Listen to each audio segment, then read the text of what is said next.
राधे राधे मित्रों, स्वागत है आपका राधे कथा सागर में। आज हम सुनेंगे कथा सेठ जी का लालच और हनुमान जी का न्याय। हनुमान जी की कृपा प्राप्त करने के लिए आइए हम ये कहानी सुनते हैं।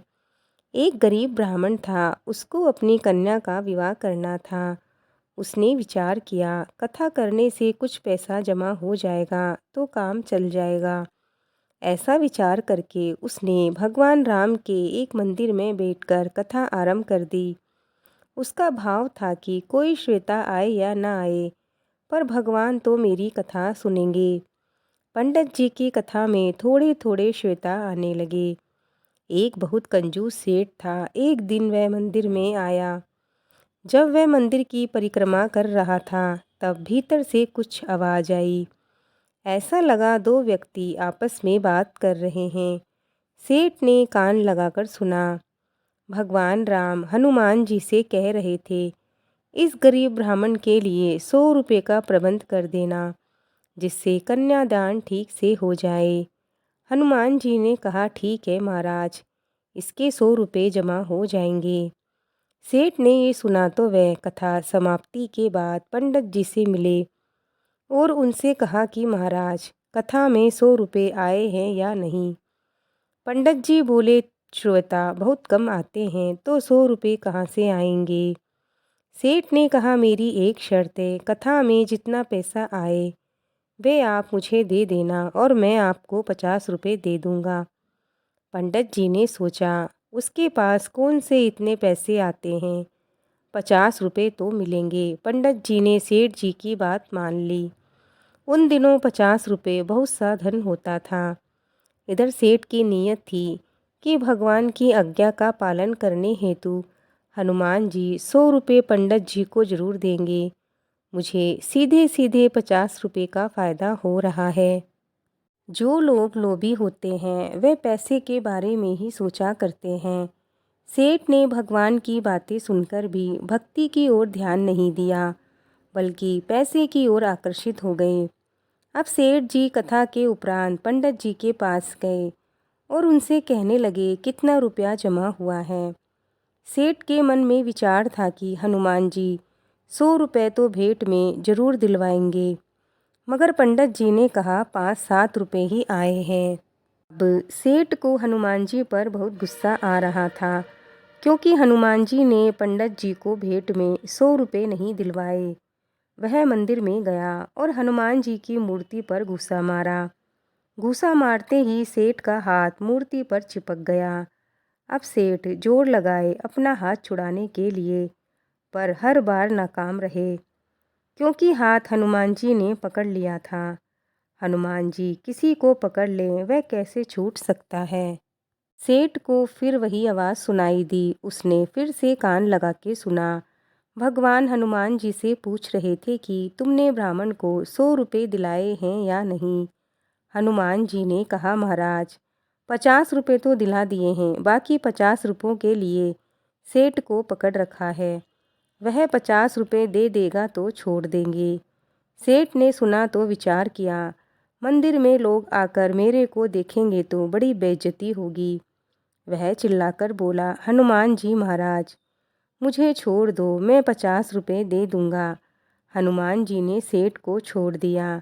सेठ ने जाकर पंडित जी को 50 रुपये दे दिए। इस तरह हनुमान जी ने न्याय किया पंडित जी के साथ। मित्रों, ये कथा यहीं पूर्ण होती है। हनुमान जी महाराज की कृपा आप पर बनी रहे। आइए अब हम सुनेंगे दूसरी कहानी। इस कहानी का नाम है ईश्वर की कृपा। संतों की एक सभा चल रही थी। किसी ने एक दिन एक घड़े में गंगा जल भरकर संतों के बीच रख दिया, ताकि संत जनों को जब प्यास लगे तो वो गंगा जल पी सके। संतों की उस सभा के बाहर एक व्यक्ति खड़ा था। उसने गंगा जल से भरे घड़े को देखा तो उसे तरह तरह के विचार आने लगे। वह सोचने लगा, ओहो, ये घड़ा कितना भाग्यशाली है। एक तो इसमें किसी तालाब पोखर का नहीं, बल्कि गंगा जल भरा गया, और दूसरा यह सब संतों के काम आएगा। संतों का स्पर्श से मिलेगा, उनकी सेवा का अवसर मिलेगा। ऐसी किस्मत किसी किसी की ही होती है। घड़े ने उसके मन के भाव पढ़ लिए और घड़ा बोल पड़ा, बंधु, मैं तो मिट्टी के रूप में शून्य पड़ा था, किसी के काम का नहीं था। कभी नहीं लगता था कि भगवान ने हमारे साथ न्याय किया है। फिर एक दिन एक कुम्हार आया। उसने फावड़ा मार मार कर हमको खोदा और गधे पर लादकर अपने घर ले आया। यहाँ लाकर हमको उसने रोंदा, फिर पानी डालकर गूथा, चाप पर चढ़ाकर तेजी से घुमाया, फिर गला काटा, फिर थापी मार मार कर बराबर किया। बात यही नहीं रुकी। उसके बाद आवे के आग में झोंक दिया जलने को। इतने कष्ट सहकर बाहर निकला तो गधे पर लादकर उसने मुझे बाजार में भेज दिया। वहाँ भी लोग ठोक ठोक कर देख रहे थे ठीक है या नहीं। ठोकने पीटने के बाद मेरी कीमत लगाई। कीमत में बस 20 या 30 रुपए। मैं तो पल पल यही सोचता रहा कि ईश्वर सारे अन्याय मेरे साथ ही करेगा। रोज एक नया कष्ट, एक नई पीड़ा देते हैं। मेरे साथ बस अन्याय ही अन्याय करते हैं। भगवान ने कृपा करने की भी योजना बनाई है। ये बात थोड़े ही मालूम थी मुझे। किसी सज्जन पुरुष ने मुझे खरीद लिया और जब मुझ में गंगा जल भरकर संतों की सभा में भेजा गया, तब मुझे आभास हुआ कि कुम्हार का वह फावड़ा चलाना भी भगवान की कृपा थी। उसका वह गूंथना भी भगवान की कृपा थी। आग में जलाना भी भगवान की कृपा थी। और बाजार में लोगों के द्वारा ठोके जाना भी भगवान की कृपा थी। अब मालूम पड़ा कि सब भगवान की कृपा ही कृपा थी। परिस्थितियां हमें तोड़ देती हैं, विचलित कर देती हैं, इतनी विचलित कि भगवान के अस्तित्व पर हम प्रश्न उठाने लगते हैं। क्यों हम सब में शक्ति नहीं होती ईश्वर की लीला समझने की, भविष्य में क्या होने वाला है उसे देखने की। इसी नादानी में हम ईश्वर द्वारा कृपा करने से पूर्व की जा रही तैयारी को समझ नहीं पाते, बस कोसना शुरू कर देते हैं। सारे पूजा पाठ, सारे जतन कर रहे हैं, फिर भी ईश्वर है कि प्रसन्न होने का नाम नहीं ले रहा, अपनी कृपा बरसाने का नाम ही नहीं ले रहा।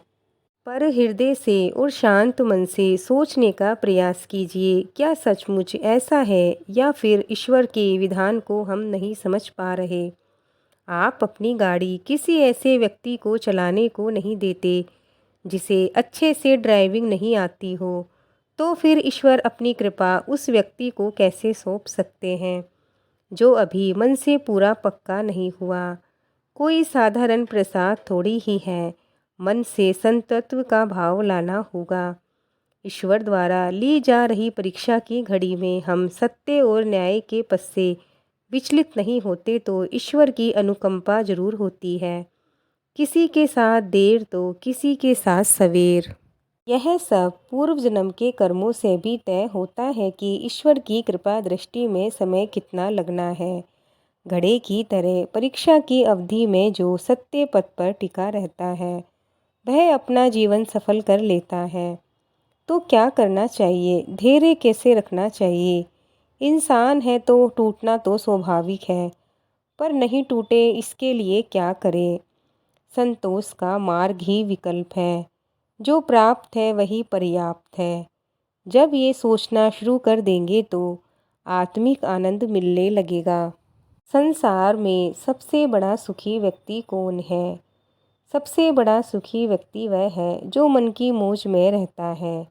आप ये क्यों नहीं सोचते कि ईश्वर ने आपको जितना दिया है हर व्यक्ति के पास उतना भी नहीं है। बस सुखी रहने का एक मंत्र यही है कि अपने से नीचे लोगों को देखते जाओ और सुखी जीवन जीते जाओ।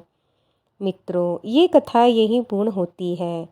ईश्वर की कृपा आप पर बनी रहे। मिलते हैं और एक नई कथा के साथ। तब तक के लिए जय श्री कृष्णा, जय श्री राधे।